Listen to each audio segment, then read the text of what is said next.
want to see if today I can hold two thoughts together and see if I can merge them and work them together.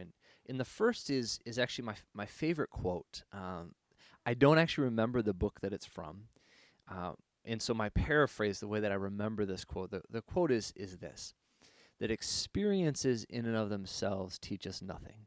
Only experiences that are reflected upon in the presence of others hold the opportunity and the power to transform us.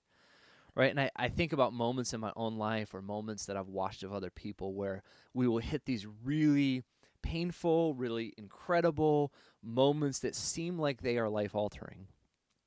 And yet, as the moment passes, we revert back to the way that we've been. We revert back to the experiences and the rhythms of life that we were comfortable in. And it doesn't actually result in change. And actually, one of the most frustrating things for many of the clients that I sit with in my office as a therapist is how they find themselves over and over again in the same moments or in the same types of moments, right? These repeated patterns.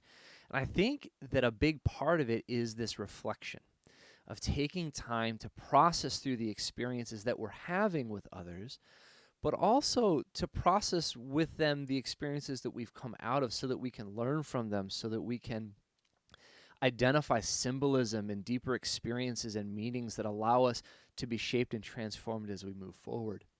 I know that reflecting is a real core practice to my community and to my family of taking time, whether for some of us we have to start by journaling. Actually, to even begin the reflection process, for some of us, it has to happen internally before we're able to share it with others. For others, we just need to jump right in and start talking and processing.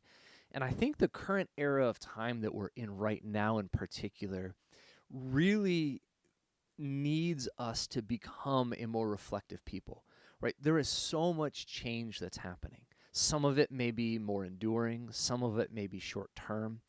But if we do not lean into relationship as an opportunity to process, what we run the risk of is moving through things and never allowing moments and experiences to change us. Right? I think as a people, and I know that I'm like this, I am rather discomfort averse, if you will. Right? Pain is not my favorite. It's not pleasant. I actually would rather avoid it. And so in moments of discomfort, my tendency is just to want to get out of them, to leave them behind, to move past them. And when I do, I actually miss out on significant opportunities for growth because every moment of discomfort, right, every moment of pain is this moment where something in me is intersecting with something around me. Right? Something that's happening in the world is hitting up on something that's happening inside of me, and it's creating friction, it's creating tension. And those places of friction and tension are actually prime places for growth if we can have the courage to lean into them. And by leaning into them, I mean leaning into reflecting and processing with others. That if I just endure discomfort, that discomfort doesn't do anything for me in the long run. That when I can lean into with others' discomfort, it actually allows me to grow.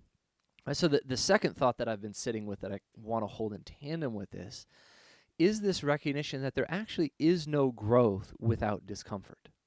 Right? I think about our human bodies, right? If you've had kids who have grown or you remember growing and hitting those like growing pains, right? We hold those language together that actually growth means that we're stretching beyond our capacity, that we're experiencing new things, we're putting in new ideas, our brain is trying to orient around new things, that there is no growth without discomfort.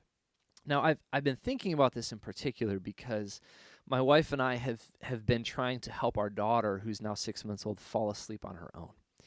She loves falling asleep with us. She loves being held. She loves us helping her fall asleep. But the challenge of her needing us to help her fall asleep is that we don't get to sleep because every time she wakes up in the middle of the night, she doesn't know how to put herself back to sleep. And it creates family system challenges, right? And you get really exhausted parents, and we're not as good parents. And so we want to help her sleep so that we can sleep, so that we can love her better. But the challenge is she's trying to learn to do something new that is uncomfortable for her, that she lays in bed, we put her to bed, and there's all of this wrestling and tension of going, what is this? I don't like this. Where are mom and dad? Why aren't they holding me? Right? There's discomfort. And there is no growth without that discomfort. If I always rescue her from discomfort, she will never learn new things. She'll never learn new skills. She'll never figure some things out. And there are certain things that we must learn for ourselves and to do ourselves. But as I've been teaching my daughter to fall asleep, as my wife and I have been teaching her to sleep, I've been really aware of the difference between learning to do something on your own in the presence of someone else and learning to do something uncomfortable all alone. Right? If I put my daughter in her crib and I just leave and I'm just absent and I don't check in and I don't revisit, she is in discomfort and she is alone.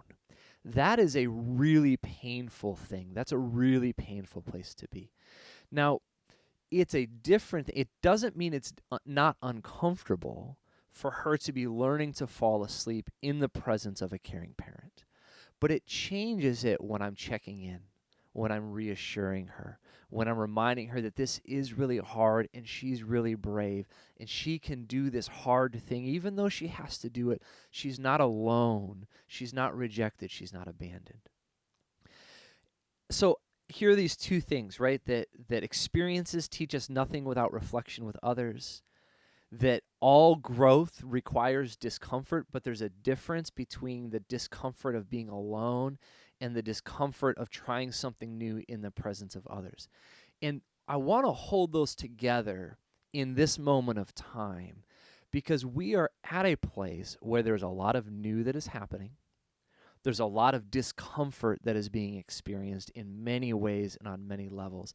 And both of those need other people to be present with so that these experiences do not inflict pain that destroys us, so that they don't inflict pain that causes us to crumble inside or guard ourselves or push other people away, but allow us to lean into the pain so that we can grow, so that we can learn how to love better, so that we can learn how to be better neighbors, so that we can learn how to see people differently, so that we can learn how to be wise and careful even while we're remaining in connection with one another. So I want to encourage you that as you are trying to navigate a very strange time, as you are trying to figure out what life means, what life looks like, how to do this, as we don't know how long things will last, will they go back to normal? Do not miss the opportunity for these to be moments of growth. Lean into other people, process the experiences, reflect on them. We're a couple weeks in, most of our nation is a couple weeks in to some stay-at-home orders, to social distancing. We have a couple weeks of data and experiences where we're learning about ourselves, right? Some of us are loving some isolation in both good and unhelpful ways. Some of us are hating it and we feel disconnected and alone. These are all opportunities to learn about ourselves, right? That as schools are out, we are being exposed to the places in our communities where people aren't supported, where people are really left hanging. And there's a lot of opportunity for us to think creatively, for us to lean into relationships creatively, for us to support one another.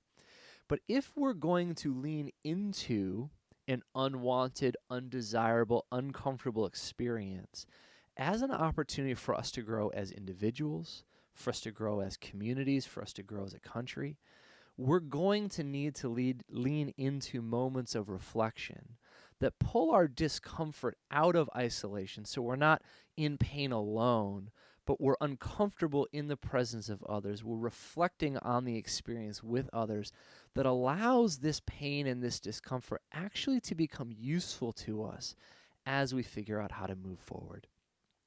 So I want to encourage you, right? If you are struggling and if you are in pain and you are disoriented, find people that you can process that with, that you can reflect on it.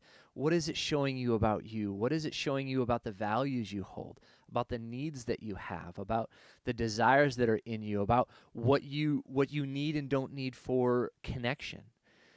lean in with other people, that this will not be a moment that we look back on and go, that sucked, but it didn't change anything.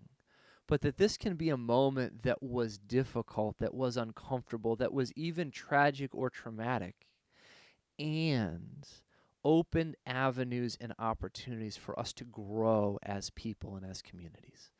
So take courage, be brave, continue to be kind to yourself, and we'll all continue to navigate this together.